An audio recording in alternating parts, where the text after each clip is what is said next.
Hello everyone and welcome back to the Cardboard Engine Shed. I'm quite excited to make this episode, as you can see here is my latest work in progress greyboard locomotive. This is 7¼ inch gauge, and it will be a static model. I have to emphasise, it will be static. I have tried to make moving engines at this size before, and greyboard just isn't really that much of a suitable material.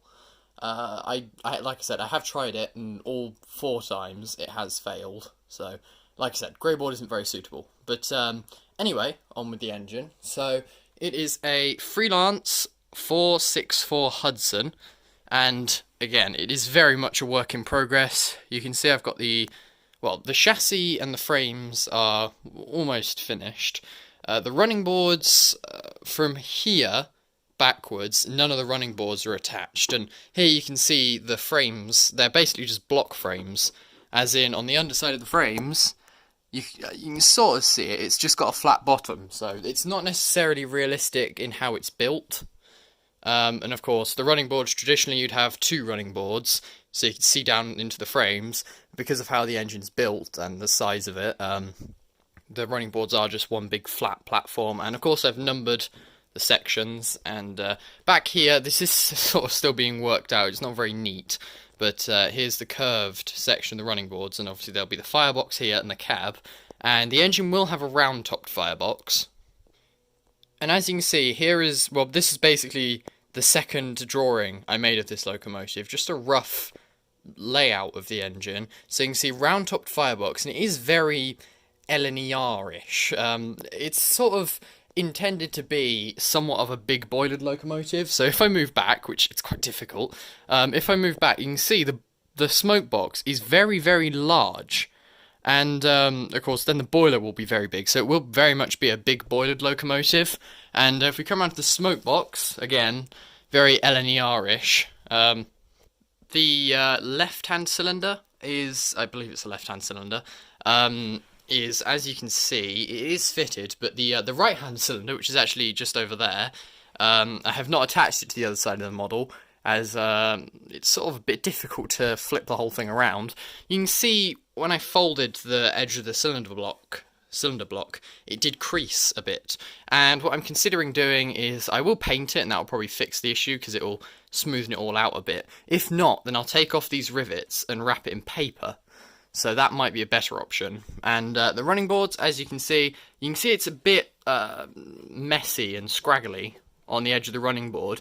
That's because I cut it with an arts and crafts knife, and it sort of left it a bit raggedy. So I'm going to sand that down eventually, and I need to do it all on this side. I need to sand all the edge of the running board, and there's quite a lot of rivets. The front bogie is sort of under quite a lot of strain, but it's holding up well ever since the frames were made, because I made the front bogie before I made the main frames of the locomotive, so the front bogie has always been supporting the frames, and it's held up surprisingly well. The wheels, even though each of the wheels are only 2mm thick, it's just 2 pieces of greyboard stuck together, same with driving wheels. But this has basically a lot of the weight of the engine on it, and you can see it's really, it may not look it, but it's got quite a lot of weight on it, and it's not collapsed. It's holding up very, very well from what I can see. The front buffer beam is a bit bare. Excuse my finger being in the way there.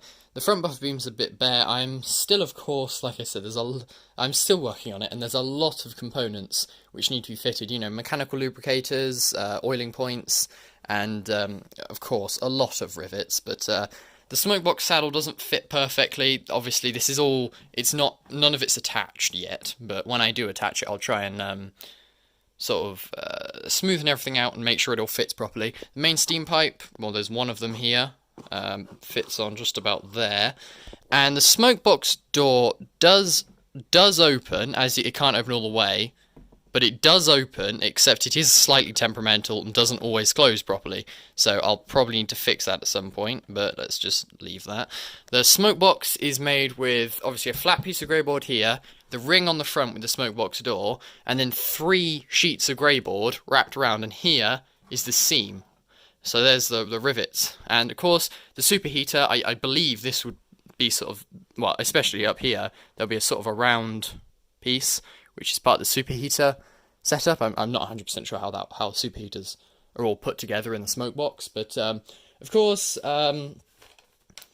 here are the smoke deflectors.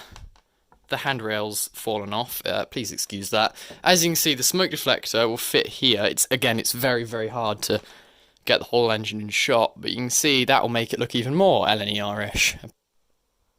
One thing that I do have to mention is this engine was the idea was thought up by me and 2 other people.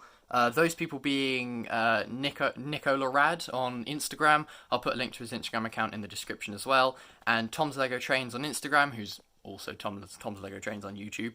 And the name of the locomotive has been chosen, and it is, I'm really sorry if I mispronounce this, but it's Florence R.A. Radich. And again, Radich, I don't know if I'm pronouncing that right, but Florence is the town in which Tom's Lego Trains live.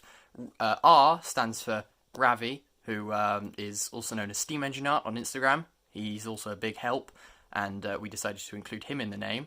And A, Arthur, me, and then Radich is Nicola Rad's second name, so it sort of gets all our names and just mushes it together, so that's quite nice. And the smoke deflectors will be optional, as in I'll find some sort of way so they can be like slipped onto some kind of mechanism, like some kind of slot where they slot into, so I can remove them or put them on depending on what I like. It does. There is a second smoke deflector, but I haven't yet attached it. Smokebox saddle is, again, I did base this off some LNER Smokebox saddles, but there is this horrible gap here, which I will fill in eventually. But moving down a bit, I am using Thomas DVDs back here at the rear of the chassis, just over there, and here, about in the centre of the frames, and of course the driving wheels. Each of the driving wheel, this is only one sheet of grey board, it needs another one on top of this, and then to be stuck to the side of the chassis, because, like I said, this is a static model. And I will just repeat again, I have tried building moving 7¼ inch gauge locomotives and models 4 separate times.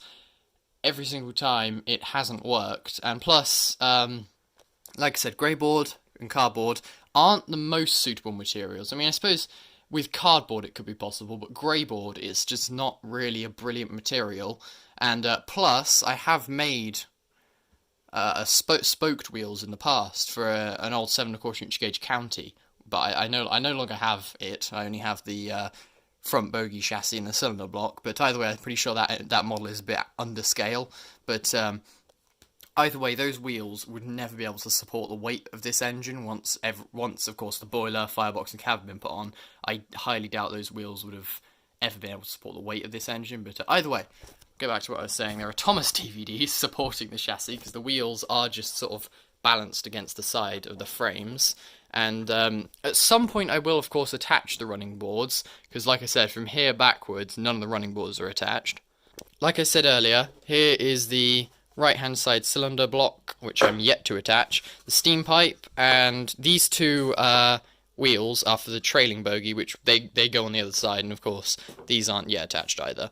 But it's sort of as you can see on the drawing, it's sort of the same setup as the LNER W1 with the one external axle box, and then of course the slanted outside frame going up. That's the best way I can describe it, to be honest. And it will have, originally it was going to have an extended Maunsell tender, but then I decided to probably change it to a 8-wheeled LNER corridor tender, which I have not yet started. But it will have somewhat of a Maunsell-based cab, which should be interesting and very big. There isn't much to say about this engine at the moment. Of course, I'm waiting for more greyboard to arrive, because this uses a lot of materials, and the locomotive itself, just this locomotive, is 6 foot long, and the tender will be roughly 4 foot. So it's going to be interesting trying to store this engine, but yeah, like I said, it's going to be interesting, and I don't even know where I'm going to store it once it's complete. On a quick side note, here is my 7¼ inch gauge 14XX. This is also a static model. All it needs is some paint, some green paint, and I have ordered it. I'm just waiting for it to arrive. That's pretty much all it needs for it to look complete, but there's a lot to do in the cab and a few other details that I need to make, but it's doing all right. I've done a bit more work on it, a bit of riveting around the cab side plates and some sections of the bunker. But like I said, all I really need is the paint, and then it'll be more or less complete. Anyway, I hope you enjoyed this video, and I hope you like this gigantic model. And if you would like to see more progress on this engine, it does have its own Instagram account, Freelance Hudson. I will put a link to it in the description, so if you'd like to see some sort of more or less regular updates on the model, then please do check that out. Other than that, there's not really much else to say, so I hope you enjoyed, and thanks for watching.